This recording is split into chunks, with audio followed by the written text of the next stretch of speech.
Olá pessoal, tudo bem? Nós somos o grupo da oitava fase de Psicologia do Centro Universitário FACVest, situado em Lages, Santa Catarina.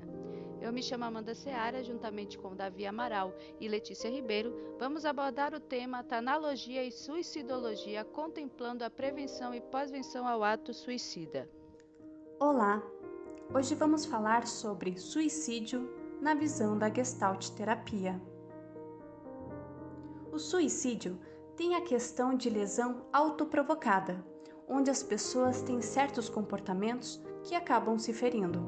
Vale lembrar que é muito importante entender que a ideação suicida, tanto as tentativas, estão inclusas no comportamento suicida, tanto quanto os suicídios verdadeiramente consumados.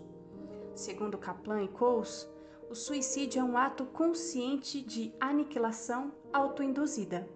Para melhor entender, é como uma enfermidade multidimensional em um indivíduo carente, que define uma questão para a qual o ato é percebido como a melhor solução, ou simplesmente a morte intencional autoinfligida.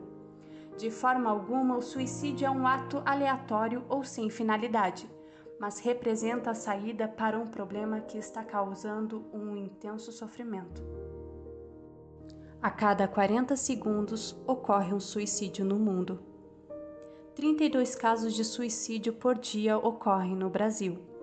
Muitos entram na subnotificação e acabam entrando como acidente de trânsito, atropelamento, acidente doméstico, intoxicação medicamentosa e acabam sendo maquiados os resultados.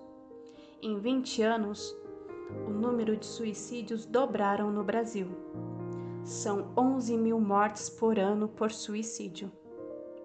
O suicídio está entre as 3 maiores causas de morte entre pessoas com 15 a 35 anos.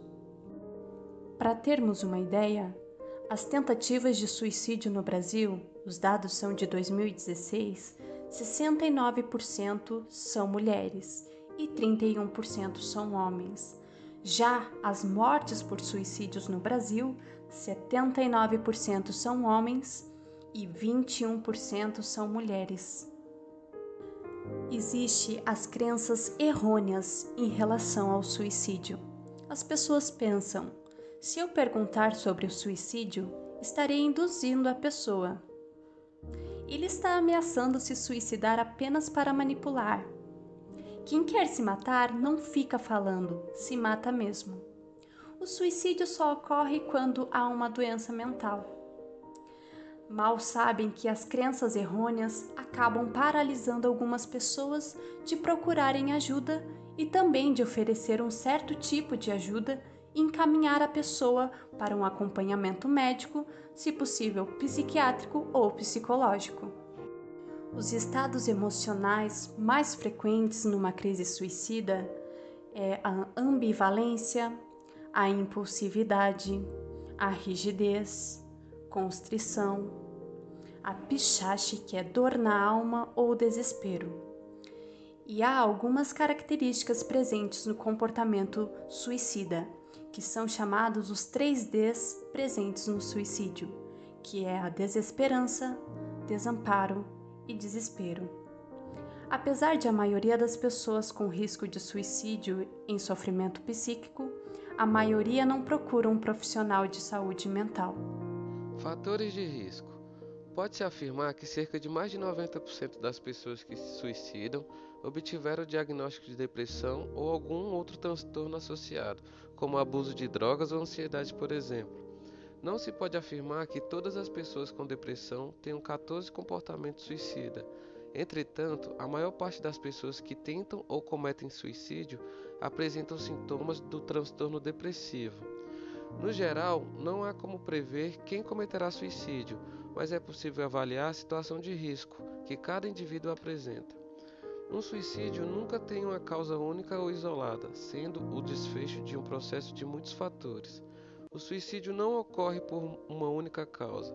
O suicídio é multicasual, é um fenômeno de complexo multideterminado. Alguns sintomas observáveis são transtornos psiquiátricos, suicídio na família, tentativa prévia de suicídio, traço de rigidez, agressividade e impulsividade, dificuldade de pedir ajuda, dificuldades para se comunicar, afeto e emoções são alguns sintomas multicasuais.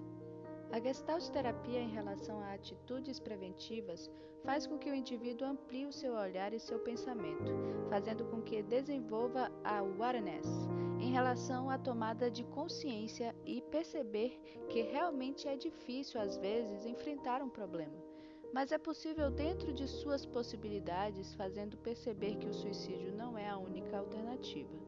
Trabalhar também a questão da fantasia que o cliente tem em relação a essa morte. Como é a morte para essa pessoa? O que essa pessoa acredita que a morte irá trazer e resolver para ela em relação a esse momento difícil em que o indivíduo está enfrentando?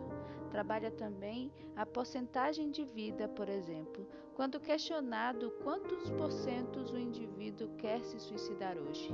E, conforme a resposta seja até 99%, é trabalhado 1% de vida, que já é muita coisa.